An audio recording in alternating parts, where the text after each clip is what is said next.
City India news Telugu. మా సోదరుడు BRS party social media convener, అదేవిధంగా తెలంగాణ ఉద్యమంలో క్రియాశీలంగా పనిచేసిన విద్యార్థి నాయకుడు, Telangana state mineral development corporation మాజీ అధ్యక్షుడు సోదరుడు మన్నె క్రిషాంక్ గారిని ఒక ఫ్రివలస్ కేసులో, అంటే ఒక పనికిమాలిన కేసులో చేయని తప్పుకు ఇవాళ అరెస్టు చేసి ఈ రాష్ట్ర ప్రభుత్వం గత వారం రోజులుగా వేధిస్తా ఉంది. తప్పు చేసిన రేవంత్ రెడ్డి ఇవాళ బయట తిరుగుతా ఉన్నాడు. ఫోర్జరీ చేసి ఉస్మానియా చీఫ్ వార్డెన్ యొక్క లెటర్ను ఫోర్జరీ చేసిన క్రిమినల్ ఏమో ఈ రాష్ట్రానికి ముఖ్యమంత్రి, కానీ అసలు నోటీస్ ని బయట పెట్టిన క్రిషాంక్ నేమో ఈరోజు చెంచల్గూడ జైల్లో పెట్టినారు. దీన్ని బట్టే చెప్పవచ్చు ఈ రాష్ట్రంలో వ్యవస్థ ఎట్లా పనిచేస్తా ఉంది, ఈ రాష్ట్రంలో ప్రభుత్వ పనితీరు ఎట్లా ఉందో దీన్ని బట్టే చెప్పవచ్చు. ఇవాళ ఈ రాష్ట్ర ముఖ్యమంత్రిగా ఉన్న రేవంత్ రెడ్డి గారిని నేను అడుగుతా ఉన్నా, క్రిషాంక్ కనుక పెట్టిన సర్క్యులర్ తప్పైతే నేను ఇదే చెంచల్గూడ జైల్లో నేను జైలుకి పోతాను.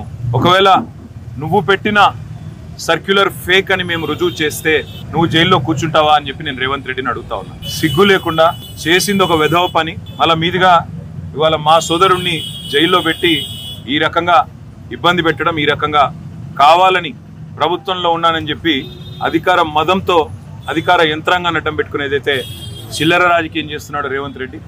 తప్పకుండా ప్రతిదానికి కూడా బదులు చెప్పే టైం వస్తుంది, ప్రతిదానికి కూడా మిత్తితో సహా చెల్లించే టైం కూడా వస్తుంది. ఒకటి మాత్రం పక్కా, ఇప్పుడే క్రిషాంక్ గారిని కలిసినాను నేను, చాలా ధైర్యంగా ఉన్నాడు, చాలా నవ్వుతూ చిరునవ్వుతో చెప్తున్నాడు, ఏం కాదన్నా, నాకేం పర్వాలేదు, నాకు ఉద్యమము కొత్త కాదు, కేసులు కొత్త కాదు, ఏం పర్వాలేదని చెప్తున్నాడు.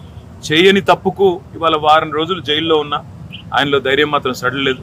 ఆయన శ్రీమతి కూడా ఇక్కడే ఉన్నారు, సుహాసిని గారు, తను కూడా ధైర్యంగా ఉంది, తన కుటుంబం కూడా ధైర్యంగా ఉంది. నేను ఈ ప్రభుత్వాన్ని నేను డిమాండ్ చేస్తా ఉన్నా, చేసిన వెధవ పనికి ఇప్పటికైనా క్షమాపణ చెప్పి వెంటనే క్రిషాంక్ని విడుదల చేయండి. లేదా నిజంగానే రేవంత్ రెడ్డి నీకు దమ్ముంటే నువ్వు ముందుకు రా, ఎక్స్పర్ట్స్ ముందు పెట్టు, నువ్వు పెట్టిన సర్క్యులర్ పెట్టు, క్రిషాంక్ పెట్టిన సర్క్యులర్ పెడదాం, ఏది ఒరిజినల్లో తెలుద్దాం, ఏది డూప్లికేట్, ఏది ఫోర్జరీ తెలుద్దాం. ఆ తర్వాత ఎవరు చెంచల్గూడలో కూర్చోవాలో కూడా తెలుద్దామని చెప్పి కూడా నేను రాష్ట్ర ముఖ్యమంత్రిని, ఈ రాష్ట్ర ప్రభుత్వాన్ని డిమాండ్ చేస్తా ఉన్నా. ఇకనైనా బుద్ధి తెచ్చుకొని, ఇకనైనా సిగ్గు తెచ్చుకొని, చేసిన తప్పును సరిదిద్దుకొని మరి వెంటనే క్రిషాంక్ విడుదల చేయాలని చెప్పి కూడా నేను డిమాండ్ చేస్తాను.